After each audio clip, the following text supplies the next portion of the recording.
Persepolis: The Story of a Childhood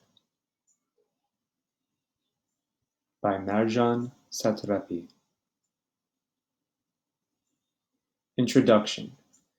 In the second millennium BC, while the Elam nation was developing a civilization alongside Babylon, Indo-European invaders gave their name to the immense Iranian plateau where they settled. The word Iran was derived from the Aryana Veho, which means the origin of the Aryans.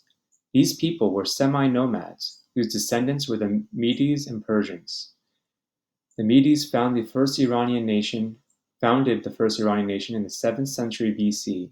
It was later destroyed by Cyrus the Great. He established what became one of the largest empires of the ancient world, the Persian Empire. In the 6th century BC, Iran was referred to as Persia, its Greek name, until 1935, when Reza Shah, the father of the last Shah of Iran, asked everyone to call the country Iran. Iran was rich. Because of its wealth and its geographic location, it invited attacks. From Alexander the Great, from its Arab neighbors to the west, from Turkish and Mongolian conquerors, Iran was often subject to foreign domination. Yet, the Persian language and culture withstood those invasions. The invaders assimilated into this strong culture, and in some ways, they became Iranian themselves. In the 20th century, Iran entered a new phase. Reza Shah decided to modernize and westernize the country, but meanwhile, a fresh source of wealth was discovered: oil. And with the oil came another invasion. The West, particularly Great Britain, wielded a strong influence on the Iranian economy. During the Second World War, the British, Soviets, and Americans asked Reza Shah to ally himself with them against Germany.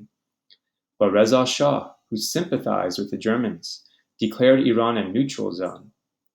So the Allies invaded and occupied Iran. Reza Shah was sent into exile and was succeeded by his son, Mohammad Reza Pahlavi, who was simply known as the Shah. In 1951, Mohammad Mossadegh, then Prime Minister of Iran, nationalized the oil industry. In retaliation, Great Britain organized an embargo on all exports of oil from Iran. In 1953, the CIA, with the help of British intelligence, organized a coup against him. Mossadegh was overthrown and the Shah, who had earlier escaped from the country, returned to power. The Shah stayed on the throne until 1979, when he fled Iran to escape the Islamic Revolution.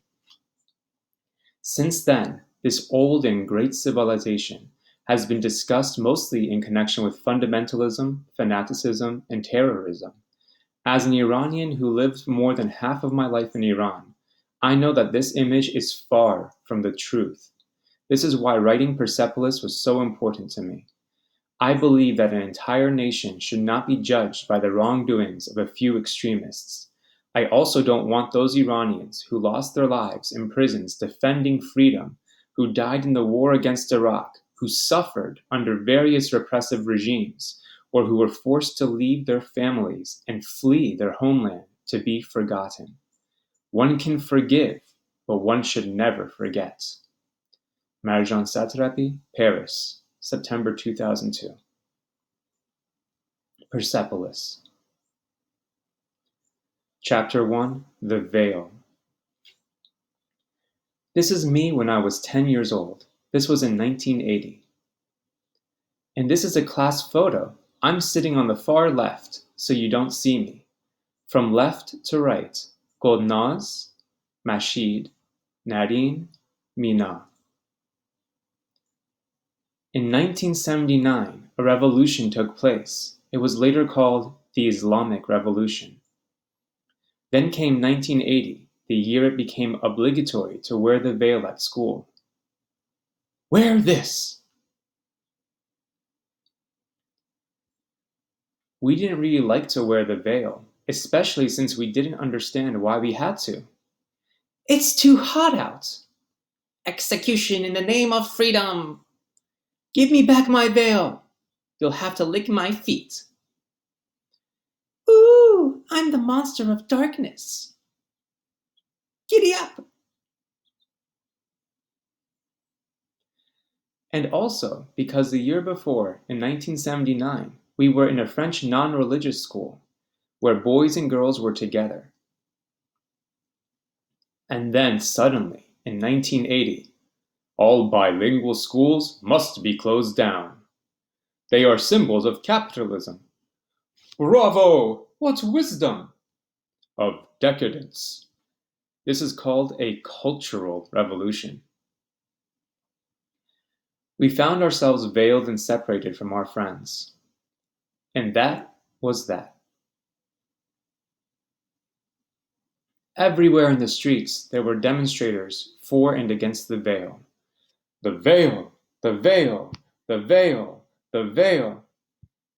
Freedom! Freedom! Freedom! Freedom! At one of the demonstrations, a German journalist took a photo of my mother. I was really proud of her. Her photo was published in all the European newspapers. And even in one magazine in Iran, my mother was really scared. Have you seen this? Don't worry, darling. She dyed her hair and wore dark sunglasses for a long time. I really didn't know what to think about the veil. Deep down, I was very religious, but as a family we were very modern and avant-garde. I was born with religion. At the age of 6, I was already sure I was the last prophet. This was a few years before the revolution. Oh, celestial light! Before me there had been a few others. I am the last prophet. A woman! I wanted to be a prophet because our maid did not eat with us. Because my father had a Cadillac. And above all, because my grandmother's knees always ached. Come here, Margie, help me to stand up. Don't worry, soon you won't have any more pain, you'll see. Like all my predecessors, I had my holy book. The first 3 rules came from Zarathustra. He was the first prophet in my country before the Arab invasion. You must base everything on these 3 rules. Behave well, speak well, act well. I also wanted us to celebrate the traditional Zoroastrian holidays, like the fire ceremony. Before the Persian New Year, Nowruz, on March 21st, the first day of spring. Only my grandmother knew about my book. Rule number 6, everybody should have a car. Rule number 7, all maids should eat at the table with the others. Rule number 8, no old person should have to suffer. In that case, I'll be your first disciple. Really? But tell me, how will you arrange for old people not to suffer? It will simply be forbidden. Every night I had a big discussion with God. God, give me some more time. I am not quite ready yet. Yes, you are, celestial light. You are my choice, my last and my best choice. Except for my grandmother, I was obviously the only one who believed in myself.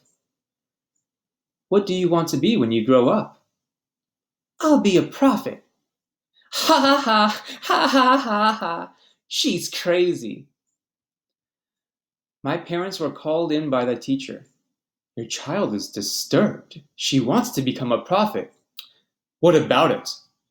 Doesn't this worry you? No, not at all. Nonetheless, my parents were puzzled. So tell me, my child, what do you want to be when you grow up? Thinking. A prophet? I want to be a doctor. That's fine, my love. That's fine. I felt guilty towards God. But you want to be a doctor? I thought that. No, I will be a prophet, but they mustn't know. I wanted to be justice, love, and the wrath of God all in one. Justice, love, the wrath of God. And that's the end of chapter 1.